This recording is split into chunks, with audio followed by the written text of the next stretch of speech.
नमस्कार दोस्तों, एक बार फिर हम आपके सामने उपस्थित हैं अपने नए एक टॉपिक के साथ में। और आज का जो हमारा टॉपिक है वो है प्रेजेंट परफेक्ट टेंस। इसके बारे में आज हम इनकी जानकारी लेंगे कि किस तरह से इसका यूज़ होता है और किस तरह से ये एग्ज़ाम में आता है। ठीक है, तो चलते हैं, शुरू करते हैं एकदम। पहले तो स्ट्रक्चर देखें। इसका स्ट्रक्चर बनता है हमारा सब्जेक्ट, हैज़ या हैव, वर्ब की थर्ड फॉर्म, ऑब्जेक्ट और कम्प्लीमेंट। अब बात ये आती है कि हैज़ और हैव का यूज़ हम कहाँ पर करते हैं। तो हैज़ और हैव का यूज़ करने के लिए हमें सबसे पहले इनके नियम पर चलना पड़ेगा। नियम है, सबसे पहले जो दे रखा है सिंगुलर सब्जेक्ट के साथ, सिंगुलर सब्जेक्ट जो भी होते हैं हमारे, उनके साथ में हम हैज़ का यूज़ करते हैं और वर्ब की थर्ड फॉर्म लगाते हैं। ठीक है। दूसरा, प्लुरल सब्जेक्ट के साथ, प्लुरल सब्जेक्ट के साथ में हमें हैव लगाना होता है और इसके साथ में थर्ड फॉर्म लगानी होती है। एग्जाम्पल देखें, सी हैज़ रिटन ए लेटर। दूसरा है they have played cricket match, they have played cricket match. मतलब यह है कि पहले वाले जो वाक्य है, पहला जो वाक्य है उसमें जो है एक वचन करता है, उसके साथ में हमने हैज़ का यूज़ किया है और वर्ब की थर्ड फॉर्म लगाई है। दूसरे वाले में दे यानी बहुवचन करता है, उसके साथ में हैव का यूज़ किया है और साथ में वर्ब की थर्ड फॉर्म। अब इसके हम नियम पर चलते हैं। तो पहला नियम हमारा कहता है प्रेजेंट परफेक्ट का प्रयोग ऐसे कार्यों के लिए होता है जो तुरंत समाप्त हुआ है, यानी अभी अभी वह समाप्त करके निपटे हैं या करके हम समाप्त करके ही खड़े हुए हैं। ठीक है। जैसे example, I have just bought a pen, I have just bought a pen. ठीक है, अभी मैंने जो है अभी अभी एक पेन खरीदा, यानी मैं एक पेन खरीद चुका हूँ। इस टेंस का प्रयोग ऐसे पास्ट एक्शंस के लिए होता है जो प्रेजेंट टाइम में जारी है, अर्थात जिसका प्रभाव प्रेजेंट टाइम में है। एग्जाम्पल है, he has cut his finger, he has cut his finger. Cut की जो थर्ड फॉर्म है, तीनों फॉर्म में सेम रहती हैं। दूसरा एग्जाम्पल है, my daughter has eaten all the apples, my daughter has, देखो हैज़ ईटन थर्ड फॉर्म है, ऑल द एप्पल्स। इस टेंस का प्रयोग ऐसे पास्ट एक्शन के लिए होता है जो पास्ट में स्टार्ट हुए हों और अब भी जारी हैं। ऐसे एक्शंस के साथ फॉर या सिंस का प्रयोग ज़रूरत के अनुसार होता है। एग्जाम्पल देखें, I have lived in this school for 5 years। देखो फॉर, ये निश्चित सिंस का प्रयोग जो करते हैं हम निश्चित समय के लिए करते हैं, और फॉर का प्रयोग अनिश्चित समय के लिए और सिंस का प्रयोग निश्चित समय के लिए। अब इनका प्रयोग जो हम करेंगे,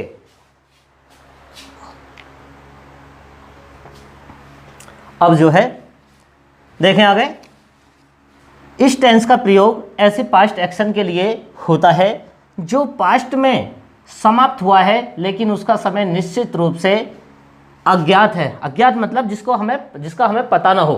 ठीक है। एग्जाम्पल है, she has gone to America, she has gone to America. अब इसके बाद में अगले टॉपिक पे चलते हैं हम, जो है प्रेजेंट परफेक्ट टेंस के साथ पास्ट टाइम एक्सप्रेसिंग वर्ड्स।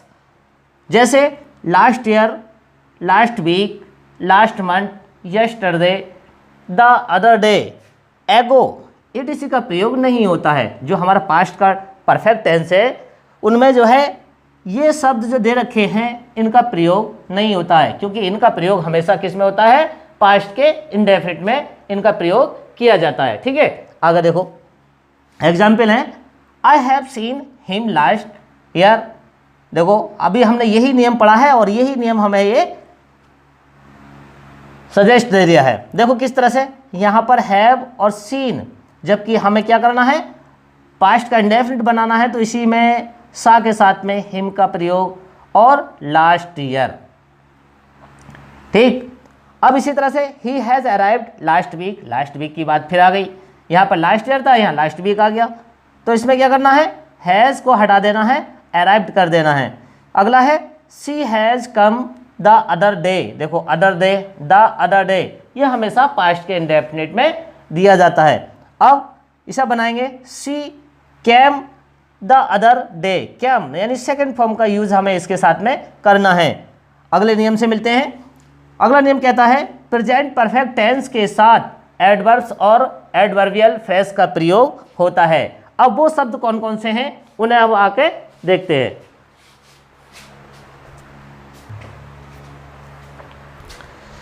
चलो दोस्तों, अब आगे चलते हैं और देखते हैं हम अपने इन वाले शब्दों पर। Use of present perfect tense, एक तरफ हमने लिखा है एडवर्ब्स और उनकी मीनिंग किस तरह से, ये हमारे जो हैं प्रेजेंट परफेक्ट टेंस में ये शब्द आते हैं। कभी कभी हमें एग्जामिनर थोड़ा सा अलग हटकर दे देता है सेंटेंस, उनमें ये शब्द दिए होते हैं तो हमें तुरंत ही समझ जाना चाहिए कि हमारा प्रेजेंट का परफेक्ट टेंस है। किस प्रकार से, ईवर, ईवर में से होता है कभी, कभी, अब, नेवर कभी नहीं, ऑलवेज हमेशा, ओकेजनली कभी कभी, ऑफन प्राय, सेवरल टाइम्स अनेक बार, ऑलरेडी, ऑलरेडी ये हमेशा बहुत बार आता है, अधिकतर, ध्यान दें इस पर। और इसके बाद है येट, ये ज़्यादा अधिकतर आते हैं, जस्ट, लेटली, रिसेंटली, अधिकतर इन शब्दों को प्रेजेंट परफेक्ट में देखा जा सकता है। ऑलरेडी पहले से ही, येट अब तक, जस्ट तुरंत, लेटली हाल में, रिसेंटली हाल में, सो फार अब तक, अप टू नाउ अभी तक, अप टू द प्रेजेंट वर्तमान समय तक, सिंस से, फोर से, सिंस और फोर इनका मैंने अभी जो जिक्र किया था, या अभी बात की थी ईद के बारे में कि इनका प्रयोग जो है बड़ा सावधानी पूर्वक करना होता है। किस प्रकार से, आगे देखेंगे इनके बारे में। फिलहाल ये देखें, during the last few weeks, अंतिम कुछ सप्ताहों के दौरान। नेक्स्ट है during the last few years, अंतिम कुछ वर्षों के दौरान। अब इनमें कुछ एग्जाम्पल दे रखे हैं, अब उन्हें हमें बताना है कि इनमें करेक्ट है या इनकरेक्ट है।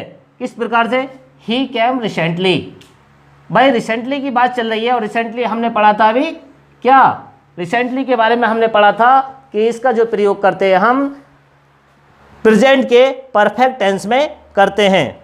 तो जाहिर सी बात है जब प्रेजेंट के परफेक्ट में करेंगे हैज़ लगा लो और इसे थर्ड फॉर्म से जोड़ दो। इसी प्रकार से यहाँ पर हैज़ लगाओ और यहाँ पर इसे काटो, कट कर दो और इसे गॉन कर दो, यहाँ पर गॉन हो जाएगा, थर्ड फॉर्म लग जाएगी। इसी प्रकार से यहाँ पर he has worked here for 5 years, the train already, देखो हैज़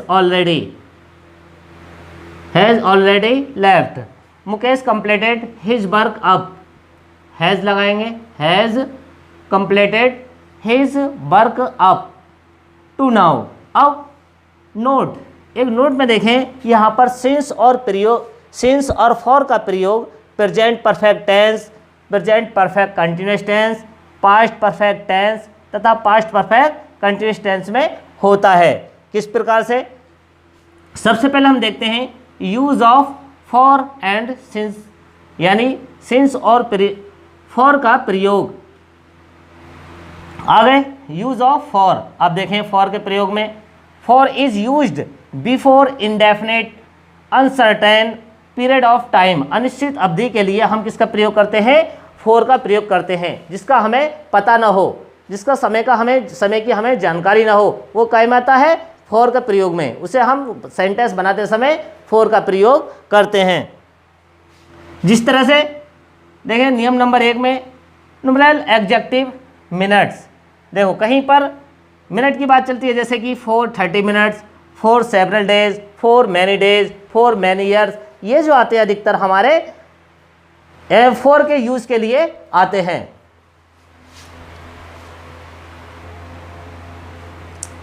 चलो अब आगे देखते हैं।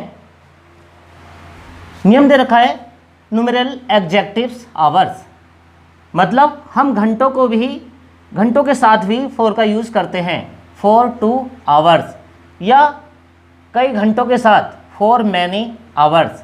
इसी प्रकार से रूल नंबर 3 में देखें न्यूमेरल एडजेक्टिव डेज, यानी दिनों के साथ भी हम फॉर का यूज कर सकते हैं, किंतु निश्चित दिन का नाम ना हो, कोई दिन का कोई नाम ना दिया हो, तब हम फोर का यूज़ करेंगे। अगर दिन का नाम दिया है तो फिर ये हमारा चेंजिंग हो जाएगा और उसमें सिंस का यूज़ हम करने लगेंगे।